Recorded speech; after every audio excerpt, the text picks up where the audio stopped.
नमस्कार, स्वागत है आपका हमारे इस YouTube चैनल पर। मैं मुनमुन श्रीवास्तव आपका हार्दिक अभिनंदन करता हूं। दिल्ली सरकार ने कहा है कि जो दिल्ली सरकार से 100% वित्त पोषित 12 कॉलेजेस हैं उनका स्पेशल ऑडिट होना चाहिए। और आप देख सकते हैं ये डूटा के सदस्य हैं और फ्रंट पे खड़े हैं प्रोफेसर ए के भागी जो कि डूटा प्रेसिडेंट हैं और साथ में जो साथी टीचर्स और पदाधिकारी हैं। आज जीबी हुई रामजस कॉलेज के ऑडिटोरियम में, और आइए अब इनसे बात करते हैं कि आज जीबी में क्या रेजोल्यूशन पास हुआ। धन्यवाद मुनमुन जी। आज जनरल बॉडी मीटिंग डूटा की हुई है। एनुअल जनरल बॉडी मीटिंग इसे हम कहते हैं। वैसे तो इसमें मुख्यतः दो विषय रहते हैं। एक तो सेक्रेटरी रिपोर्ट जो हम पूरे यूनानिमसली पास करा के एग्जीक्यूटिव से लाए थे, उसमें पूरे एक साल का कार्यकाल, जब पिछला चुनाव हुआ तब से लेके आज तक का सारा लेखा जोखा होता है। ना केवल हमारे कार्य क्या क्या हमने किए, और साथ ही साथ में हमारे फाइनेंशियल अकाउंट्स का भी होता है। उसको सर्वसम्मति से और ध्वनिमत से हमारे सब शिक्षक साथियों ने उसको पारित किया, उसकी सराहना भी की है। और जो हम विषय लेके चल रहे हैं हमने उनकी चर्चा अपने सब साथियों से की है, और जो आने वाले समय में हम एजेंडा लेने वाले हैं उसके ऊपर भी चर्चा और जनरल बॉडी में उसकी जानकारी भी दी गई है। अभी ऐसा है कि जी हमने 3 तरह से विषयों को बांटा है। कुछ ऐसे विषय हैं जैसे कि NFS होना, या फिर स्क्रीनिंग क्राइटेरिया के माध्यम से मतलब उसमें बदलाव हो जाने से उसको एडिशनल क्राइटेरिया मान लेना, या NEP के अंदर कुछ स्ट्रक्चरल चेंजेस वगैरह रिक्वायरमेंट है, ये सब हम विश्वविद्यालय के स्तर पे लेते हैं। दूसरे कुछ ऐसे विषय रहते हैं जिसके अंदर EWS की पोजीशन सेंक्शन कराना है, पास सर्विस काउंट कराना है, OPS लाना है। ये केंद्र सरकार और UGC के लिए ज़्यादातर हम कंसंट्रेट करते हैं। और एक विषय जो बहुत ज़्यादा मतलब इस टाइम पे हाईलाइट हुआ है, जिसकी चर्चा आपने भी करी है, वो है दिल्ली सरकार द्वारा पोषित 12 कॉलेजों का विषय। ये हमारे लिए एक बड़ा विषय इस टाइम पे बन चुका है। उसका कारण ये है कि दिल्ली में हायर एजुकेशन की स्थिति क्या होगी, उसके अंदर गवर्नमेंट की क्या रिस्पॉन्सिबिलिटी होगी, जो दिल्ली की सरकार होगी। क्या दिल्ली की सरकार जो है अपनी इस रिस्पॉन्सिबिलिटी से कोई भी बहाना बना करके भाग सकती है क्या? ये सब जो है आज शिक्षकों के बीच में मुद्दा बना हुआ है और चर्चा का विषय है। मैं आपकी एक छोटी छोटी जानकारी आपको देता हूँ। दिल्ली में 2024 में 3 लाख बच्चों ने, मुनमुन जी आपकी जानकारी सबकी जानकारी में आना चाहिए, 3 लाख बच्चों ने 12वीं का एग्ज़ाम दिया है। उसमें से करीब 50% बच्चे जो हैं वो गवर्नमेंट स्कूल में हैं। 50% बच्चे तो प्राइवेट स्कूलों में या फिर जो है केंद्रीय विद्यालयों में या और इस तरह के संस्थानों में हैं।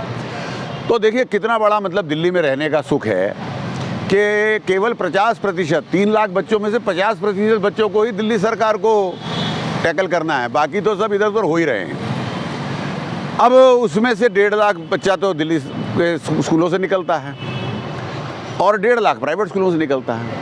इसका मतलब ये हुआ कि 3 लाख बच्चों के लिए हायर एजुकेशन की व्यवस्था करना दिल्ली सरकार का काम है। अब आप खुद ही आइडिया लगा लीजिए कि कितनों की व्यवस्था की हुई है।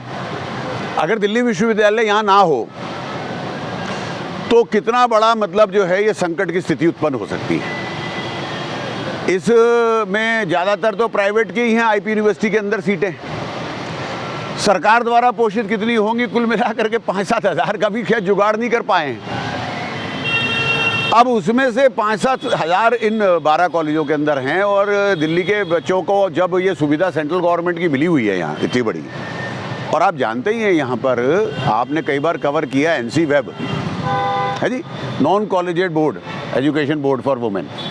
उसके माध्यम से आप देखो कि दिल्ली क्षेत्र की कितनी जो हमारी वुमेन कैंडिडेट्स हैं उनके लिए शिक्षा व्यवस्था है। दिल्ली सरकार में उसका कोई भागीदारी नहीं है, परंतु रिस्पॉन्सिबिलिटी है ना, DU अपनी रिस्पॉन्सिबिलिटी समझता है कि दिल्ली क्षेत्र में भी रहने, अगर दिल्ली विश्वविद्यालय दिल्ली के क्षेत्र में है तो दिल्ली के क्षेत्र में रहने वाली ऐसी स्टूडेंट्स जिनके लिए रेगुलर कॉलेज करना या दिल्ली के बाहर जाके शिक्षा ना लेना मतलब संभव नहीं रहता। अगर दिल्ली में व्यवस्था और तरह से अभी दिल्ली सरकार से नहीं हो पा रही है तो केंद्रीय विश्वविद्यालय हो तो क्या हुआ, हमें क्या करेंगे ना उनका इंतज़ाम।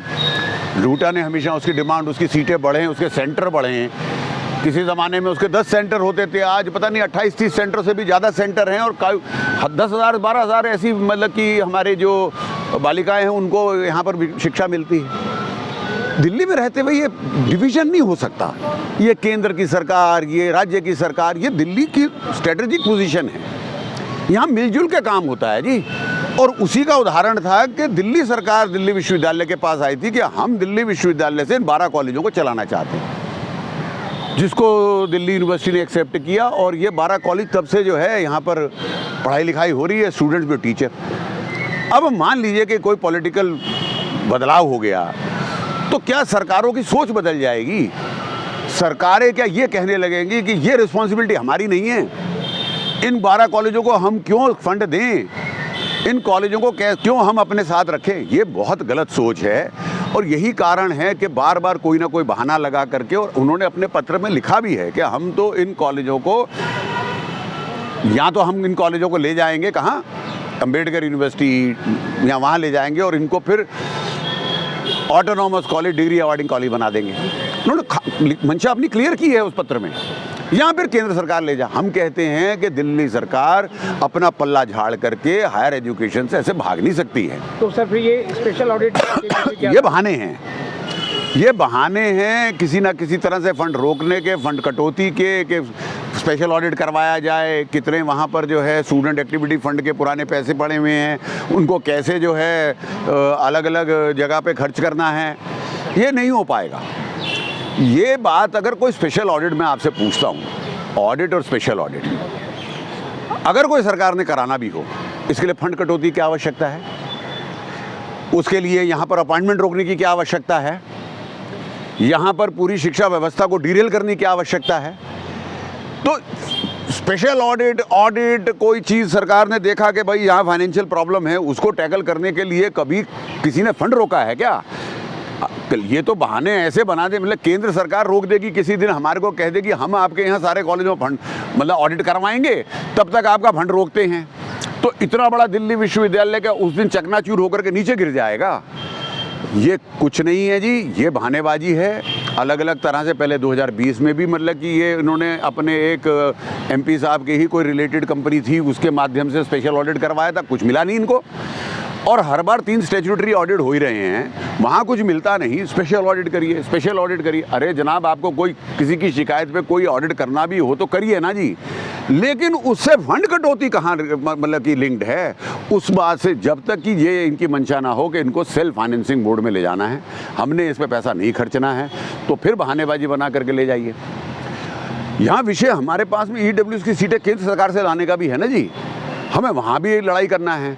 हमारे पास पास सर्विस काउंट का भी UGC जाना है। हमारे पास तो ये तो डूटा कॉन्टीन्यूस मूवमेंट है जी। यहाँ पर हमें परमानेंट नियुक्तियाँ हो गई 4,500-5,000 के बीच में, 4800 करीब। तो अब ये विषय ख़त्म नहीं हुआ यहाँ पर, अभी तो इनके और न्याय की बहुत लड़ाई बाकी है। अब ऐसे में एक सरकार जो है वो ऐसे विषय बना रही है कि सैलरी के लिए इधर उधर जाना पड़ रहा है, तो ये तो कोई बात नहीं हुई है। तो हमें आज तक कभी ऐसा एक्सपीरियंस, मतलब दिल्ली यूनिवर्सिटी का इतिहास 100 साल का हो गया और कॉलेजेस जुड़े हुए का इतिहास जो है 75 साल का हो गया, आज तक ये समस्या कभी नहीं आई जो इस सरकार के आने के बाद में आई। तो इसका तो विरोध क्या करेंगे टीचर, मतलब विरोध तो कर ही रहे हैं। मुझे लगता है कि सरकार को खुद ही शर्म आना चाहिए कि हम लोगों के लिए कोई व्यवस्था वैसे नहीं हुई, यहाँ के नागरिकों के लिए कोई सशक्त तरीका नहीं है उनके पास, और चलते सिस्टम के मतलब वो टांग मारना चाहते हैं। तो हमारी तो समझ से उनकी ये पॉलिसी बाहर है। और मुझे लगता है कि ये वो 12 कॉलेजों को मतलब इनके फंड रिलीज़ करें, यहाँ अपॉइंटमेंट होने दें, यहाँ की व्यवस्था को ठीक से चलने दें, ये दिल्ली विश्वविद्यालय के। उसके अलावा दिल्ली सरकार को चाहिए कि बहुत सारे कॉलेज जो कि गवर्नमेंट से फंडेड हों उनको वो चलाए, वो यूनिवर्सिटीज़ को चलाए और अपने दिल्ली के निवासियों के लिए एडिशनल इंफ्रास्ट्रक्चर इकट्ठा करे।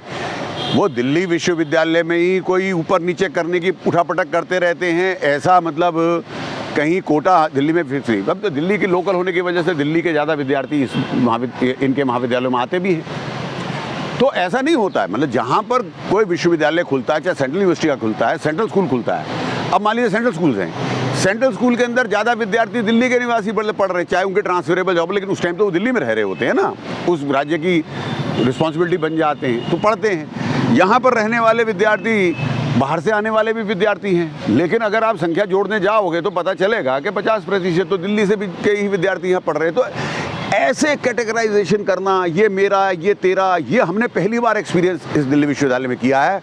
और इसका हम खंडन करते हैं, इसका हम विरोध करते हैं और उनको अपना इस्तेमाल करना चाहिए अपने विजडम का, और इमीडिएटली सारी पैसे सैंक्शन करना चाहिए, सारी पोस्टें सैंक्शन करना चाहिए, और यहाँ पर और जैसे कॉलेजों में परमानेंट अपॉइंटमेंट हुए इन महाविद्यालयों में भी होना चाहिए। सर, अभी मॉब अप राउंड आया है, उसमें ज़्यादातर दिल्ली सरकार के कॉलेजेस हैं और पता लगा है कि दिल्ली सरकार के कॉलेजेस में जो है मैक्सिमम विड्रॉल हुए, जिसकी वजह से सीटें खाली रह गई। तो क्या इंफ्रास्ट्रक्चर वो लिंक्ड है, इंफ्रास्ट्रक्चर की भी प्रॉब्लम है जी। देखिए, एक बदनामी भी तो हो रही है ना, ये बदनामी तो इन कॉलेजों में हो ही रही है, लेकिन फिर भी मैं ये समझता हूँ कि कुछ दिल्ली विश्वविद्यालय को भी इस बारे में सोचना चाहिए।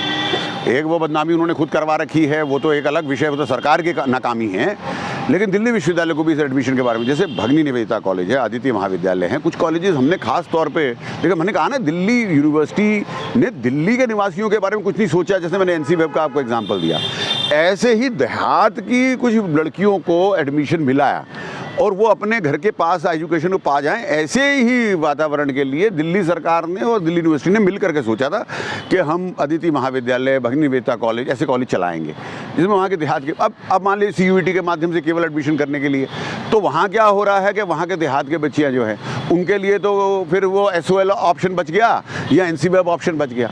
तो दिल्ली विश्वविद्यालय को भी ऐसे स्पेशल कैटेगरी जितने हमारे वो हैं उनके बारे में सोचना चाहिए कि हमको एडमिशन पॉलिसी ऐसा बनाना कि अगर हमने 1-2 एडमिशन लिस्ट के अंदर वहाँ एडमिशन पूरा नहीं हुआ तो बाकी बची हुई सीटें वहाँ के स्थानीय लोगों के लिए खोल दें और उनके मेरिट के 12th के मेरिट के बेस पे वहाँ एडमिशन करें, ताकि वहाँ के बच्चियों को कहीं दूर दराज के इलाकों में पढ़ने ना जाना पड़े। और वहाँ की स्थिति आप लोग जानते ही हैं। तो जिस पर्पज़ से वो कॉलेज खोले थे उस समय की रहती सरकार ने, दिल्ली की सरकार ने, और विश्वविद्यालय ने उसका अनुमोदन किया था, उस विषय से हटना नहीं चाहिए। सर, त्योहारों का सीजन शुरू हो रहा है। पिछले 3 साल से हम देख रहे हैं जब भी दिवाली आने वाली होती है सैलरी का संकट गहरा जाता है इन कॉलेजेस में, तो फिर से सैलरी रुक जाएगी अब? देखिए, सैलरी तो आज की तारीख में तो मेरे पैसा है नहीं इनके पास, तो 1 अक्टूबर, 2 अक्टूबर, 3 अक्टूबर को जो और कॉलेजों में तनख्वाह मिलेगी, इन कॉलेजों में नहीं मिलने वाली है।